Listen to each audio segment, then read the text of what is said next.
Olá, irmãos, saúdo cada um de vocês com a graça e a paz de nosso Senhor Jesus Cristo, amém? Meu nome é Miriam Anita, eu estou aqui para ler um texto do irmão pastor Elias Werneck.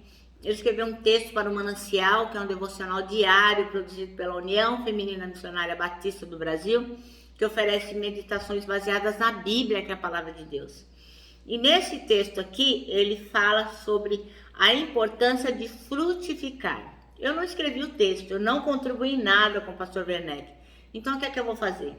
Vou ler com os irmãos o texto dele e contar para vocês aquilo que eu entendi, tá bom? Então, vamos pedir ao Senhor que nos dê entendimento para que saibamos o que temos que compreender e aquilo que temos que colocar em prática.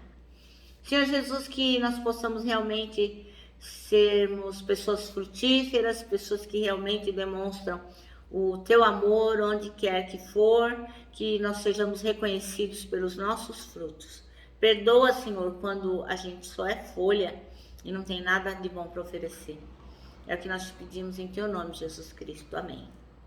Olha, a nossa porção bíblica de hoje é bem pequenininha.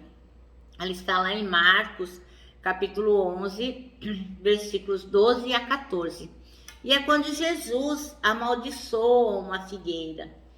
Então é sabido, aqueles que entendem de figueira ou que leram sobre isso, sabem que a figueira, quando ela tem frutos, ela está cheia de folhas. Então, nós vamos ler a respeito disso agora. Na manhã seguinte, quando saíram de Betânia, Jesus teve fome. Viu que a certa distância havia uma figueira cheia de folhas e foi ver se encontraria figos. No entanto, só havia folhas, pois ainda não era tempo de dar frutos. Então Jesus disse à árvore: nunca mais comam do seu fruto. E os discípulos ouviram o que ele disse. Olha, o pastor Werneck escolheu os versículos 13 e 14 para serem os nossos versículos base. E diz assim, ó: vendo à distância uma figueira com folhas, foi ver se encontraria nela algum fruto. Aproximando-se dela, nada encontrou a não ser folhas, porque não era tempo de figos. Então lhe disse: ninguém mais coma do seu fruto. E os seus discípulos ouviram-no dizer isso. O pastor Elias Werneck, ele vai contar pra gente que ao longo da Bíblia, ao longo da história do povo judeu, ao longo da vida dos israelitas, sempre tem 3 árvores que estão no top, sempre. Que é a figueira, a oliveira e a videira. A primeira delas, a figueira, já entra logo de cara lá em Gênesis, quando Adão e Eva pisaram na bola, eles desobedeceram ao Senhor. O que eles fizeram? Ficaram mortos de vergonha, porque eles perceberam que estavam sem roupa, estavam pelados, estavam nus. O que eles fizeram? Pegaram folhas da figueira, costuraram para fazer uma roupinha, né? Para quando Deus viesse no final da tarde bater o papo que ele sempre viria, eles estariam vestidos. Então, a figueira já começa a entrar na nossa vida através de Gênesis, quando Adão e Eva fazem uma roupinha lá, uma vestimenta com as folhas da figueira. A segunda folha é a oliveira. Quando houve o dilúvio, que Noé não sabia se já podia descer ou não da arca, o que ele fez? Ele mandou uma pomba para andar pelo mundo, porque ele sabia, né, que a pomba, se ela voltasse, é porque não dava para ela pousar em lugar nenhum. Mas se ela não voltasse, é porque já estava por aí. E o que aconteceu? A pomba voltou, trazendo no bico uma folha de oliveira. Então, quer dizer, já tinha árvores crescendo no mundo, né? Então, isso foi um bom sinal para Noé, né? Agora, a videira.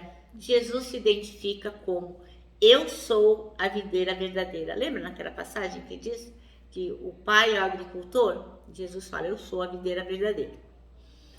Então, agora a gente vai encontrar nesses versículos que a gente leu, o nosso Senhor Jesus Cristo parado perto de uma figueira, né? Então, nós vamos meditar sobre isso. Ora, pelo que a gente lê, o que acontece? Jesus estava andando, aí ele olhou, estava com fome, ele falou, nossa, aquela figueira lá deve estar cheia de figo. Por quê? Quem entende de figueira, ou quem leu a respeito, sabe que toda figueira que tem folha tem figo. E aquela lá, pelo jeito, devia ter muita folha. E Jesus foi até lá. Então, a figueira tinha um aspecto de quem ia ter muitos frutos. Quando chegou lá, não tinha nada, só tinha folha. Uma decepção, não tinha o que comer. Vamos lembrar que Jesus era homem, ele sentia fome. E ele foi até a figueira buscar frutos para comer, e não tinha. Então, apesar de que a figueira parecia ter frutos, ela tinha uma aparência bacana, né? Como muitos de nós, né? Parece que a gente é um bom crente, parece que a gente é um bom cristão, parece que a gente é um bom filho de Deus, mas a gente só tem folhinhas, né? Porque fruto a gente não tem nenhum. Assim como aquela figueira, ela estava vazia, ela não tinha frutos. E ela foi totalmente reprovada por Jesus, né? E Jesus fala o quê? Que quando a gente não dá fruto, ele corta. E é quando a gente dá fruto, ele poda, para que a gente possa dar mais frutos. Ora, a gente sabe que essa questão de fruto está super ligado, super conectado com a nossa vida cristã. Super ligado. Por quê? Porque não tem um cristão que realmente deseje se aproximar de Deus que não procure dar frutos. Então, o primeiro fruto aqui que o pastor Elias Werneck vai mencionar é o fruto digno, os frutos dignos de arrependimento. Ora, tudo que a gente faz, nós temos que analisar e ver se aquilo agrada ao Senhor, né? Um outro fruto são os frutos de uma conversão genuína. Então, o primeiro arrependimento que nós temos que ter é de todos os nossos pecados, reconhecendo que Jesus Cristo é o nosso Salvador pessoal. Falar com a nossa boquinha, Jesus, eu reconheço que o Senhor me salvou.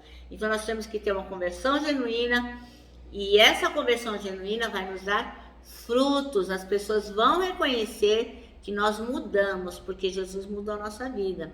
Então, nós vamos ser reconhecidos porque temos os frutos do arrependimento. Outro fruto que é fundamental na vida de todo cristão é o fruto para a santificação, porque a cada dia mais nós temos que buscar a santificação. Então, obviamente, a gente anda na luz como Deus está na luz, nós queremos ser santos como Ele é, mas ainda não somos, mas não é por isso que vamos deixar de buscar.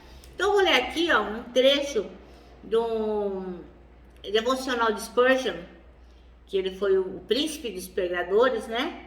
E ele coloca aqui uma coisa que eu achei bem interessante, né? Que a gente pode ver a relação da santificação, né? Olha, nós compreendemos a luz como algo relacionado à semelhança e não ao grau. Então, nós temos que andar na semelhança da luz, da santificação de Deus. Nós não somos iguais a Ele, né? Então, estamos tão verdadeiramente na luz, tão de coração na luz, tão sinceramente na luz, tão honestamente na luz, como Ele, ainda que não possamos ali estar na mesma proporção. Obviamente, nós não estamos santos como o Senhor é, mas nós estamos sob a sua luz. Então, a gente pode estar na luz como Deus está na luz, por qualidade, mas não por igualdade. Então, temos que buscar, então, esses frutos para a santificação. E, obviamente, os frutos em boas obras, porque se nós não formos pessoas boas, nossa vida cristã não vai ter valido a pena, entendeu? A gente não é bom para ser salvo, porque a gente não é suficientemente bom para ser salvo. Quem pode nos salvar é Jesus Cristo. Mas é óbvio que aquele que aceita Jesus Cristo no seu coração, aquele que quer andar nas mesmas pisadas que Jesus, vai fazer coisas boas, porque as coisas estão totalmente conectadas. Então, irmãos, tenha em mente essas 4 coisas, esses 4 frutos que nós temos que ter, que são extremamente ligados à vida cristã. Frutos dignos de arrependimento, frutos numa vida de conversão genuína, fruto de santificação e frutos em boas obras. Então, quando Jesus olha para a nossa vida, olha para a sua vida, o que é que ele encontra? O que é que Jesus olha quando ele chega perto de você? Será que ele vai encontrar frutos ou só folhinhas? Porque você sabe, né, irmãos? Só folha não serve. Só folhas é pouco demais para Jesus. Amém? Bom, nosso manancial termina assim, ó. Quando Jesus olha para a sua vida, o que que ele encontra? Só folhas não serve, é pouco. Eu me despeço aqui com o meu abraço diário de ursa fraternal. Lembrando que tanta coisa cabe num abraço, irmãos. Olha só, parece um laço. Quero também que vocês se lembrem que, assim como está escrito em Isaías 40:31, aqueles que esperam no Senhor, ó, terão as suas forças renovadas e, lógico, vão entender todos os dias da sua vida cristã que só folhas para Jesus é muito pouco. Eu me despeço aqui com a minha palavra de ordem, que é gratidão.